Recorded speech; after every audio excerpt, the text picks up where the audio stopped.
Welcome to the August 23rd, 2018 meeting of the Little Rock Planning Commission. Let's have a roll call. Chairman Berry. Here. Vice Chair LaTour. Here. Commissioner Bynum. Here. Commissioner Cox. Here. Commissioner Finney. Here. Commissioner Hamilton. Commissioner Haynes. Here. Commissioner Leahy. Here. Commissioner May. Here. Commissioner Stebbins. Here. And Commissioner Thomas. You have 9 present. You do have a quorum. Thank you. I believe, Commissioners, you have the minutes before you of the July 12th, 2018 meeting. Do I hear a motion for those minutes, please? So moved to approve the minutes. Do you hear a second? Second. Okay. There's been a motion and seconded to approve the minutes. Those approve, raise your hand. Those who do not? Okay. Minutes have been approved. Let's proceed with the consent agenda, please. Do we have any cards, Mr. Chairman? No, we do not have any cards. Consent agenda for August 23rd, 2018 Little Rock Planning Commission meeting consists of the following items. We have one item on consent withdrawal. That's item 5. It's Master Street Plan Application 1801 to remove the west loop between Baseline and Stagecoach. On August 20th, 2018, the applicant requested that this item be withdrawn. Staff supports the withdrawal request. A bylaw waiver is needed based on the fact that the withdrawal request was made less than 5 business days prior to this public hearing. We have one item on consent deferral. Item 3, File Z9347, Chenal Valley Tract 209 Church, conditional use permit located on the west side of Rawling Road, south of Charleston Heights. On August 17th, 2018, the applicant requested deferral of this item to the October 4th agenda. Staff recommends approval of that deferral request.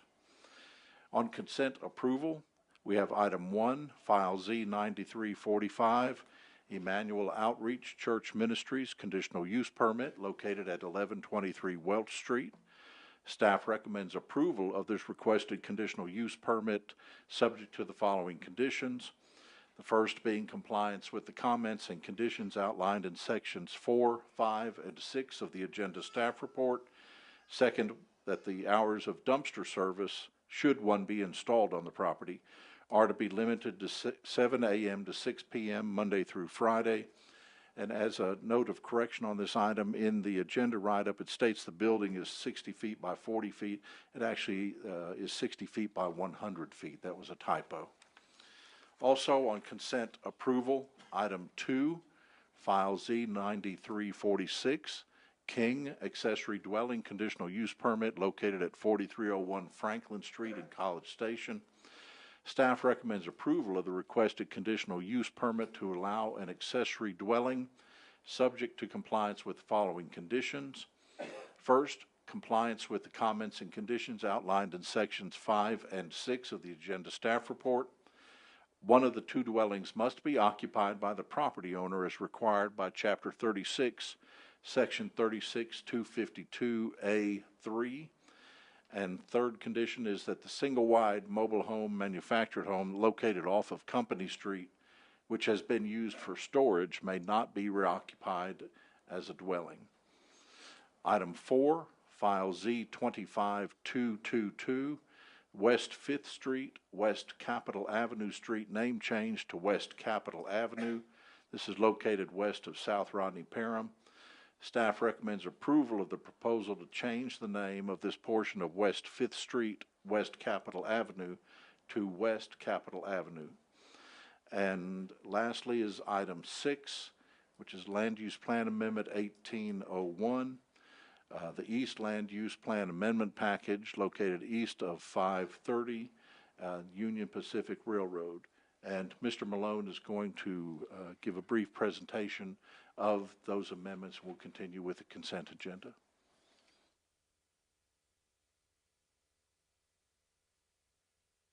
Mr. Chairman and Board, Walter Malone, City Staff. The graphic in front of you is the first area in the package.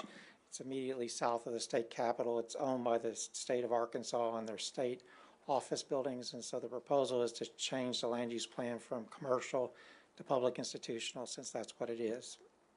Next to the land use down, that one, yeah. The next change is behind City Hall. At the 2A is the parking lot for that city employees park in, and the area immediately to the west of that, where that small little building is an electric substation. So the proposal is to change that all to PI from mixed-use urban. And then the change 2 is to acknowledge the riverfront park that goes along there where the river trail goes through. So from mixed-use urban to park open space. So that's where the old railroad line used to be, along the river. Third area is on Roosevelt near Martin Luther King. These are two commercial structures which are shown on the land use plan as residential low density, but they are commercial structures. They both have commercial zoning, and so this is to recognize them as commercial. So change it to commercial on the land use plan. The next set of changes are actually in the capital zoning area in the governor's mansion. So the zoning classifications are the state zoning, not the city of Little Rock. The first change for A is a single family house. It's right next to a church, and so probably the PI just went a little bit too far north, and so the proposal is to change it from PI to MX. And the reason MX is because the zoning classification is capital zoning's N. In all the places where there's N, we've used MX because N can have commercial or residential in it. Area B is two single-family houses zoned in their version of residential for capital zoning, and so we want to change that from MX to RL since there's two single-family houses on it.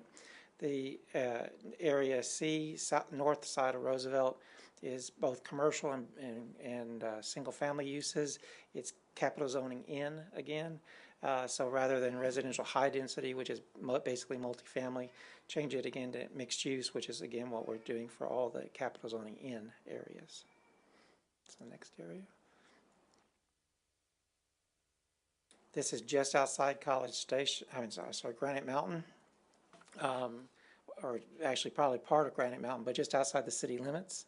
At that point, this is two larger buildings which is owned by a religious nonprofit group, and so we're proposing to change it from commercial to PI, public institution, to recognize that. Change area 6 is south of the port. That's those little boxes to the north under the C6 is well spun. It'll help you get an idea of where we are. Change area A is a part of the acreage that the Little Rock Port has recently purchased, and so change it from agricultural to industrial since that's a long-term goal of the Little Rock Port Authority.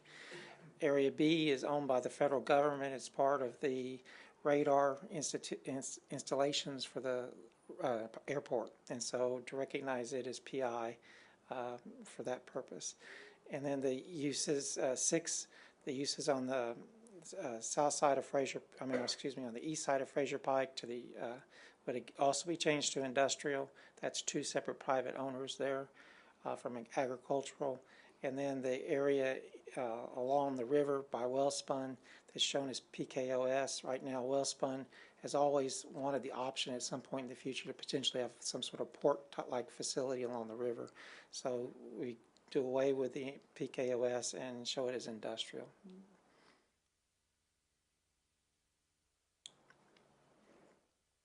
This is on the north side of the Granite Mountain area. The area A is a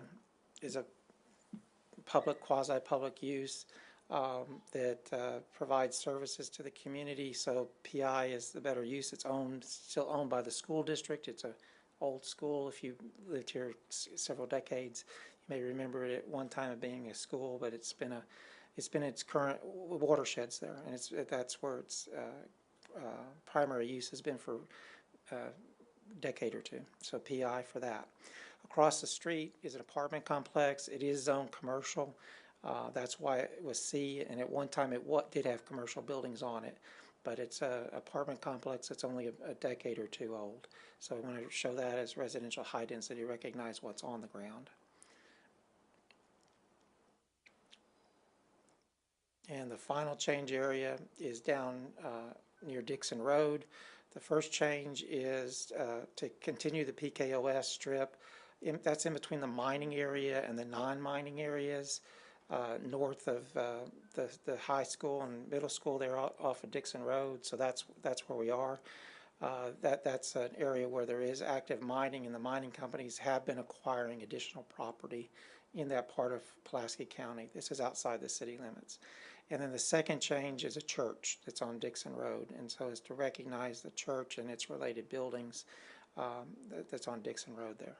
So those are the changes. The property owners have been notified twice for this, and other groups have been notified 2 to 3 times on this. Thank you, Mr. Malone. Okay. Before we get a motion on the consent agenda and a bylaw waiver, any conflicts of interest with the commissioners before we vote? Okay, we'll hear first on a bylaw waiver. Mr. Chairman, I move for a waiver for the bylaws on consent agenda item 1. Okay, have a motion to waive the bylaws for the withdrawal of item 1. Mr. Chairman, I believe that's item 5. Oh, I'm sorry. Oh, I apologize. Item 5, corrected. Thank you. We have a motion for bylaw waivers for withdrawal of item number 5. Do I hear a second? Okay, it's been seconded. A motion's been made and seconded. Those in favor of the bylaw waiver, raise your hand. Those who do not? Okay. Ready for the next motion. Mr. Chairman, I move we approve the consent agenda, including all staff comments and conditions therein. Okay. Thank you. Do I hear a second to that motion? Okay. Motion's been made to approve the consent agenda and it's been seconded. Those approve of that motion, raise your hand. Those who do not? Okay. We don't have anything on regular agendas, so if there's anything, citizens communication, anyone like to get up and say anything for the good of the order? If not, we stand adjourned.